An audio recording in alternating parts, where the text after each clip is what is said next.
Dito ka dapat maglagay ng asin bago ang August 13 to invite abundance and prosperity.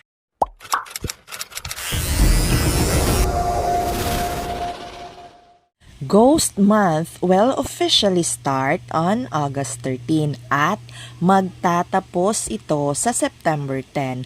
May mga paghahanda ka na ba at bakit kailangan itong paghandaan? Ghost Month is the time of the year kung saan nakabukas di umano ang lagusan ng underworld, and it's the only chance for restless and hungry spirits to roam around our human world. Ghost Month for Asian people is a time to have a pause, lalo na sa mga bigating financial decisions, dahil nga may katambal na malakas na negative energy ang mga panahong ito. Madalas din nating naririnig na matumal pati ang pasok ng pera, lalo na sa mga negosyante sa panahon ng Ghost Month. Myth o based on real life experiences, wala rin namang mawawala kung irerespeto at tangkilikin natin ang kanilang dalang impluensya at tradisyon. Fact check: Chinese people are well-known successful businessmen after all, kung kaya't may napakalaking tsansa na marahil ay dala rin ito ng kanilang mga pinagkakaingatang tradisyon at paniniwala.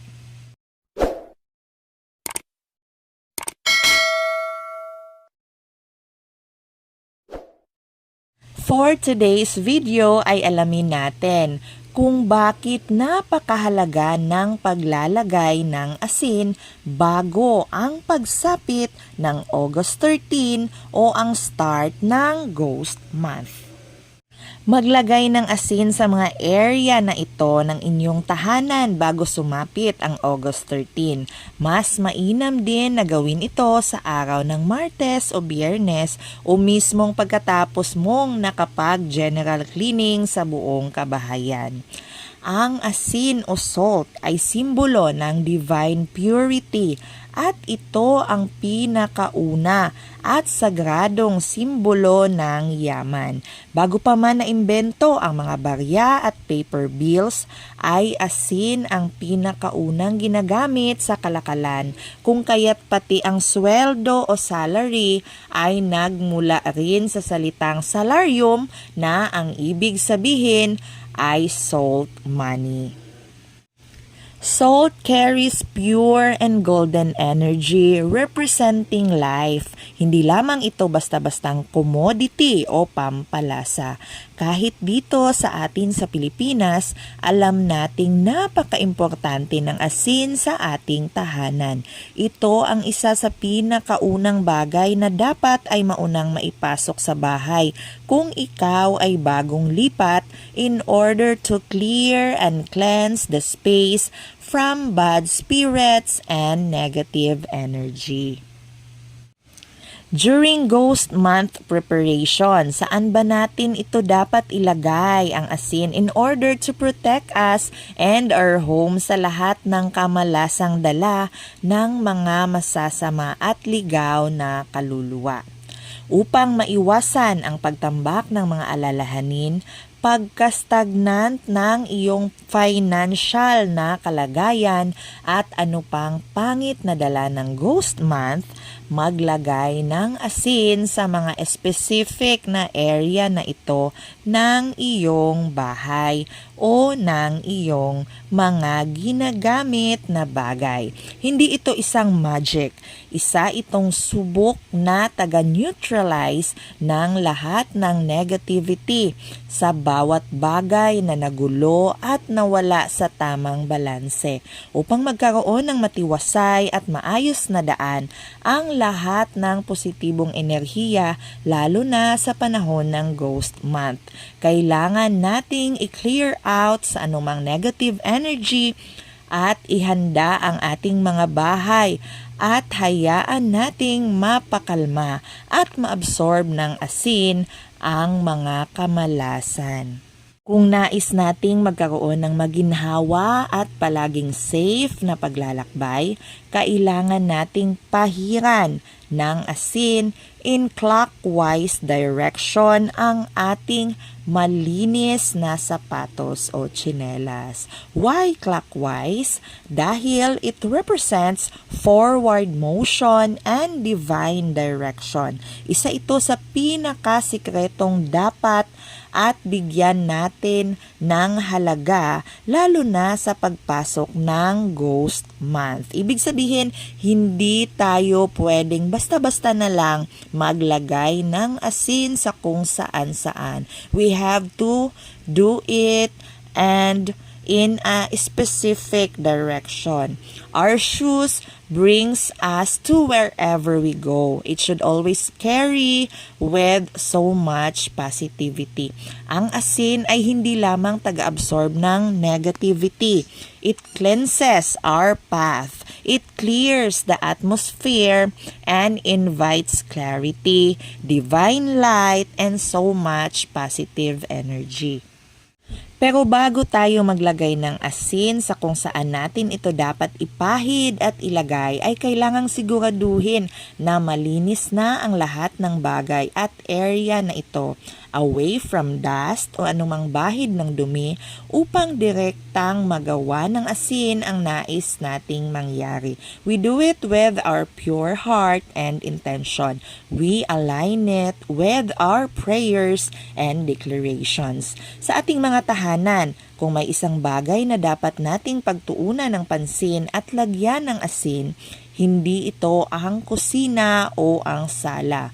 Our main entrance at bawat bintana na siyang lagusan ng bawat bagay at enerhiya ang pinaka-importanting bigyan ng pansin lalo na sa panahon ng Ghost Month. Kapag clear at malinis ang ating entrances sa bahay, mas maganda din ang enerhiyang makakapasok dito. Dito ginagawa ng asin ang kanyang trabaho. When we put salt in this area, napupurify nito ang lahat ng pumapasok sa ating bahay. Naa-absorb nito ang mga kamalasan upang hindi madala sa loob ng ating tahanan. Napapanatili nito ang tamang balanse ng enerhiya na kailangan natin upang maging mas magaan at matiwasay ang ating kabuhayan. Pero aside sa ating sapatos, sa ating tsinelas, sa ating mga main entrances, sa ating bintana, meron pa bang dapat lagyan o i-purify ng asin na bahagi ng ating bahay for us to have a good flow of energy during the Ghost Month? Aside from all the doors and windows, may isa pang area ng ating bahay ang nararapat nating pagtuunan ng pansin at lagyan ng asin bago pumasok ang Ghost Month sa August 13. It is the area where we rest and restore our energy. Ang ating mga silid o ang ating kwarto, ang silid tulugan. Ito ang nagsisilbing templo ng ating bawat tahanan. The energy in our bedroom will determine the flow of energy in our body. Habang tayo'y nagpapahinga, patuloy ang pagtibok ng ating mga puso at kasabay din nito ang walang putol na pag-aayos at pag-aabsorb ng ating katawan ng bawat enerhiya na nasa ating paligid.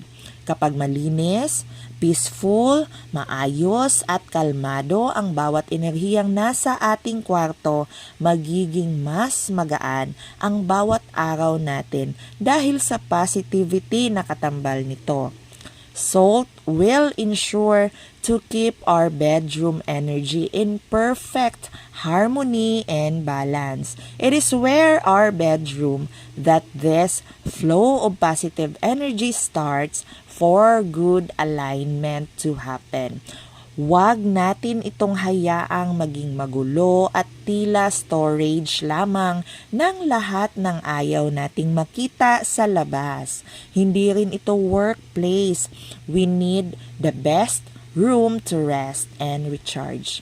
Let's purify and cleanse it sa anumang araw at oras, lalo na ngayong papasok na ang Ghost Month. Kapag may malinis at magaan tayong enerhiya, everything follows. Positivity should always start with us, with our home, katambal ng ating mahigpit na paniniwala at pagdarasal. This Ghost Month will simply pass. Huwag na nating pahirapan ang ating mga sarili. Let's start from the basic. Prayer at ang pag-cleanse ng ating mga kabahayan at ng ating mga kagamitan. This will always help us navigate the whole month for this Ghost Month season. Once again, it's me, Gian, and thank you so much for always watching.